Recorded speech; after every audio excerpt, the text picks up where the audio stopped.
परिचय। वाह, कितना सुंदर चित्र है। इसे किसने बनाया है? मैंने बनाया है। इसे कागज से बना सममित डिजाइन कहते हैं। मैंने सममिति के बारे में सुना है, लेकिन ये क्या है? ये मैं नहीं जानती। मैं तुम्हें बताऊंगी, मेरे साथ आओ।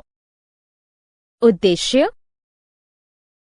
इस पाठ के अंत में आप निम्न करने में सक्षम हो जाएंगे। सममित रेखा को परिभाषित करना, दी गई आकृति में सममित रेखा को पहचानना, समबहुभुज की सममित रेखा को समझना, दर्पण रेखा को समझना, घूर्णन सममिति को समझना और दी गई आकृति में घूर्णन सममित के क्रम को पहचानना। सममित रेखा। इन आकृतियों को देखो। जो रेखा तुम देख रही हो वो इन आकृतियों की सममित रेखा है। सममित रेखा ये क्या है? जब हम आकृति को सममित रेखा के अनुदिश मोड़ते हैं तो दोनों भाग परस्पर संपाती हो जाते हैं। अतः हम कहेंगे कि ये आकृति सममित है और ये रेखा सममित रेखा है। सममित रेखा की पहचान। प्रिया, क्या तुम अब किसी आकृति की सममित रेखा को पहचान सकती हो? मैं प्रयास करूंगी। इस आकृति में ये रेखा सममित रेखा या अक्ष रेखा है। कैसे? जब हम इस आकृति को इस तरह मोड़ते हैं तो हम देखते हैं कि इसके दोनों भाग परस्पर संपाती हैं। अतः यही रेखा सममित रेखा है। अच्छा, तुमने अब सीख लिया है। और इन आकृतियों में ये सममित रेखाएं हैं। समबहुभुजों के लिए सममित रेखाएं। अब मैं तुम्हें समबहुभुजों के लिए सममित रेखाओं के बारे में बताऊंगी। क्या तुम जानती हो कि समबहुभुज क्या है?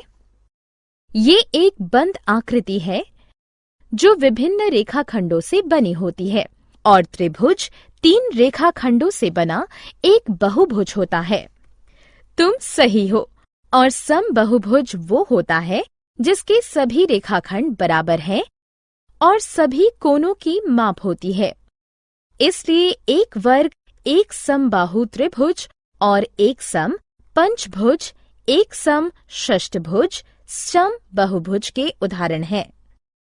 इनकी सभी भुजाएं और कोनों की माप बराबर होती है। क्या समबहुभुज बराबर होते हैं?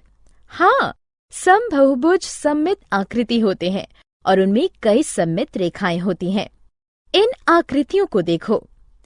एक समबाहु त्रिभुज में 3 सममित रेखाएं होती हैं। एक वर्ग में 4 सममित रेखाएं होती हैं।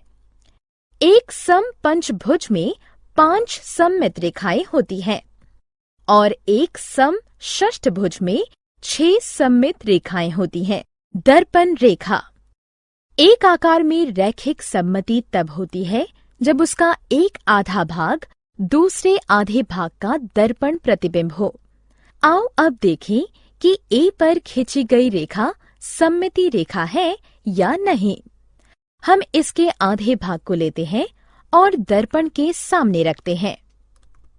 वाह!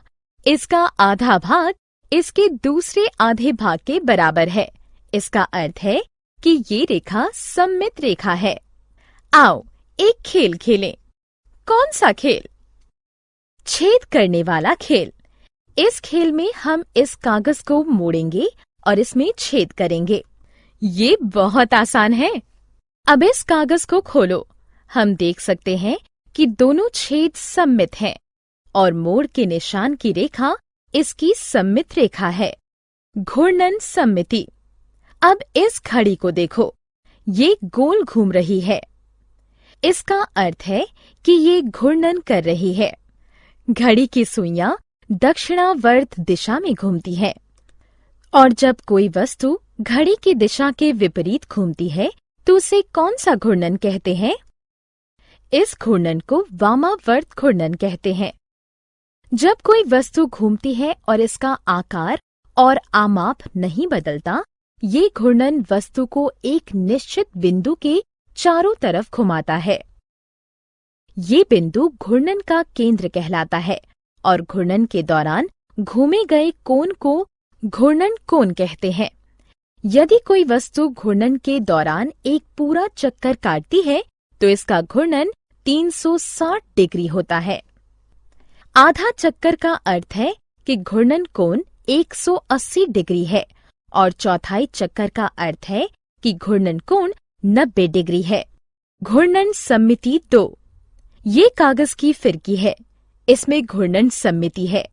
यदि तुम इसे इसके केंद्र से 90 डिग्री घुमा दो तो कागज की फिरकी का आकार पहले जैसे ही दिखाई देगा। पूरे चक्कर में इसमें ऐसे 4 स्थितियां दिखती हैं: 90 डिग्री, 270 डिग्री और 360 डिग्री पर कागज की फिरकी बिल्कुल एक जैसी ही दिखाई देगी। इसलिए हम कह सकते हैं कि इसमें क्रम 4 की घूर्णन सममिति है। घूर्णन सममिति 3। प्रिया, क्या तुम बता सकती हो हमारे आसपास की आकृतियों में किसमें घूर्णन सममिति होती है? हाँ, जब हम किसी फल को काटते हैं तो उसके अनुप्रस्थ काट के आकार में घूर्णन सममिति होती है। कई सड़क संकेतों में घूर्णन सममिति होती है। रैखिक सममिति और घूर्णन सममिति। क्या तुम जानती हो कि सबसे पूर्ण सममिति आकृति कौन सी है? क्या ये वृत्त है? हाँ, वृत्त सबसे पूर्ण सममित आकृति है। इसको एक केंद्र के परित किसी भी कोण पर घुमाकर वही आकृति प्राप्त की जा सकती है। साथ ही इसकी अपरिमित सममित रेखाएं हैं। इस वृत्त के प्रतिरूप को देखिए। केंद्र से होकर जाने वाली प्रत्येक रेखा परावर्तन सममिति की एक सममिति रेखा है तथा केंद्र के परित प्रत्येक कोण के लिए इसकी एक घूर्णन सममिति है। सारांश। आइए हमने जो कुछ सीखा है उसे संक्षेप में दोहराएं। किसी आकृति में सममित रेखा होती है यदि उसमें एक ऐसी रेखा हो जिसके अनुदिश आकृति को मोड़ने पर दोनों भाग परस्पर समपाती हो जाएं। समबहुभुज में समान भुजाएं और समान माप के कोण होते हैं। उनमें एक से ज्यादा सममित रेखाएं होती हैं। दर्पण प्रतिबिंब सममिति बनाते हैं। घूर्णन किसी वस्तु को एक निश्चित बिंदु के परित घुमाता है। ये नियत बिंदु घूर्णन का केंद्र है। जिस कोण से वस्तु घूमती है उसे घूर्णन कोण कहते हैं। आधे घूर्णन का अर्थ है 180 डिग्री और 1/4 घूर्णन का अर्थ है 90 डिग्री। घूर्णन दक्षिणाव्रत और वामाव्रत दोनों दिशा में हो सकता है। यदि आधे घूर्णन के बाद भी कोई आकृति समान दिखाई दे तो हम इसे घूर्णन सममिति कहते हैं।